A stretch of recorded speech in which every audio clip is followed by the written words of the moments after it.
What's going on, everybody? Welcome to another episode of Hugo Smokes. I'm your host, Hugo, and today I'm going to be smoking and reviewing the Avowed 6.29 Toro.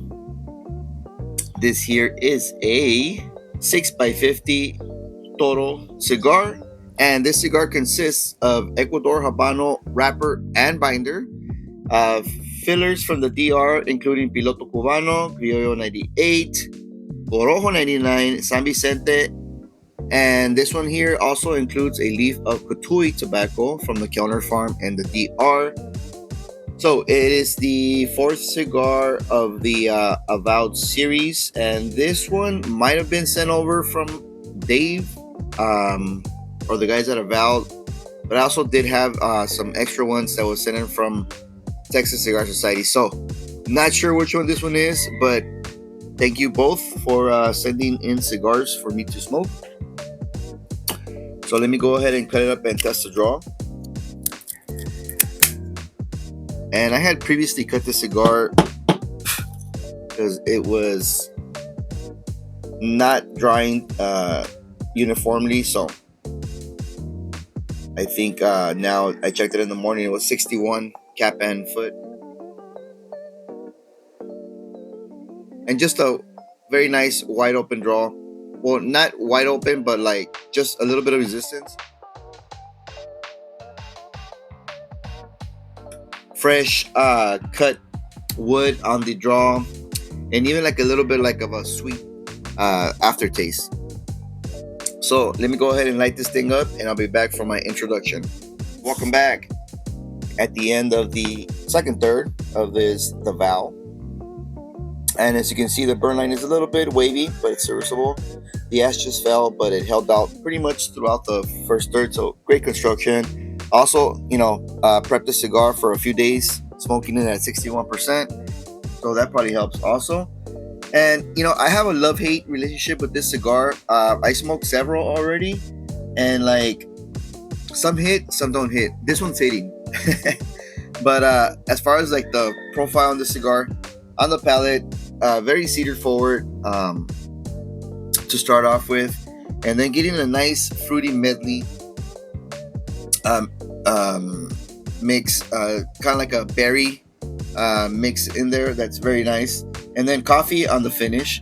On the retro, still getting cedar as well, and a semi-sweet nutty note that's very nice and almost creamy. And also getting a citrus note as a secondary note, and a vintage style funk on the retrohale as well. So very nice medley of notes there on the retrohale, and complementing very nice with the palate as well, right? So let me go ahead and keep smoking the cigar down past the second third, and I will be back for my next update. Welcome back at the end of the second third, right below the primary band, the only band on this cigar.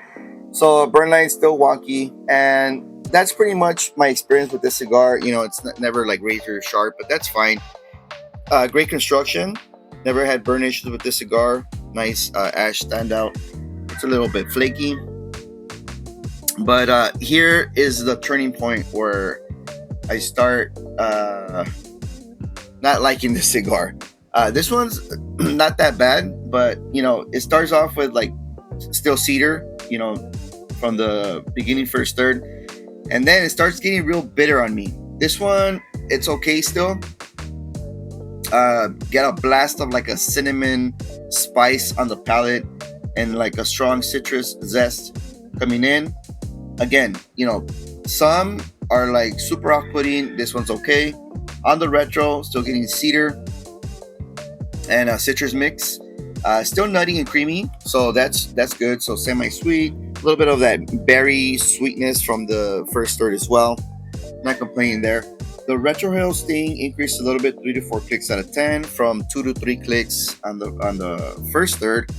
So it's okay. So let's hope that the final third finishes off strong on the cigar. And let me go ahead and keep smoking it down, and I'll be back for my final update and closing thoughts on this Vow 6.29. Welcome back at the end of this Vow 6.29 Toro. and the burn line is semi-straight now, but I did touch it up twice here at the end. So it seems like this cigar doesn't take compliments very well, because as soon as I said, it's got great construction and it's burning great, had to touch it up here at the end. Which, now that I remember, I did touch up some of the previous samples that I smoked, but just like all the other ones, here at the end, final third, got really bitter for me, and just getting like a blast of cedar, citrus spice on the palate that's really bitter, and it's got a long finish on that bitterness. Also on the finish, getting like a smoked coffee note. Could be like a smoked woody note as well. Depends how you interpret it. On the retrohale, getting the cedar as well as a smoked version, and the spice consisting of like cinnamon and citrus that's moderately stinging in the sign is now 5 to 6 clicks out of 10, so increased on that. And then still getting like a nuttiness coming in on the retrohale as well, and it's semi-creamy. No more berry tart sweetness note here at the end. So, pretty consistent cigar with my experience. It just becomes really bitter here at the end. So I'm even gonna, put it down right before I finish this cigar, or not even in nub territory. But it is what it is. You can't like them all, right? The cigar's been burning for 1 hour and 50 minutes. The price point on this cigar, MSRP, is $19. So not a cheap cigar, to say the least. There's also a Corona Gorda, which is a 6x48. And the only difference between this one and that one is that the Corona Gorda doesn't have the cotui leaf. And it's $2 cheaper. So I have smoked that one as well. Not sure if I'm gonna review that one. Might just leave this one up, because that makes 4 cigars here. So, usually drop two reviews a week. So that makes 2 weeks of Avowed. So having said that, I would put this cigar at a single or a double rating. Just a cigar that you might like, you might not like. So just gonna have to try it out for yourself and see what you think about it. I'll start releasing. The first one I did was Awakening, so that'll be the first one I release, and then I'll think about recording the last one. There's a lot more cigars to review before the end of the year. So thank you, Dave or Texas, whoever sent the cigar in. Appreciate that. And that's been my review on this cigar. If you smoked a cigar before, let me know your thoughts on it. So by the way, I'll just rank them here. My favorite cigar was the Higher Calling on this portfolio from Avowed. Then would be either the New Dawn or the Awakening, depending on my mood. I smoked the Robusto Extra, which I like the way it burned. And then my least favorite would be this from the Avowed. So that's it on this series, unless I decide to review the Corona Gorda. So thank you guys for watching. Don't forget to tune into the Slowly Society podcast, and sub to my channel if you haven't, and check out the Patreon. I'll catch you guys on the next one.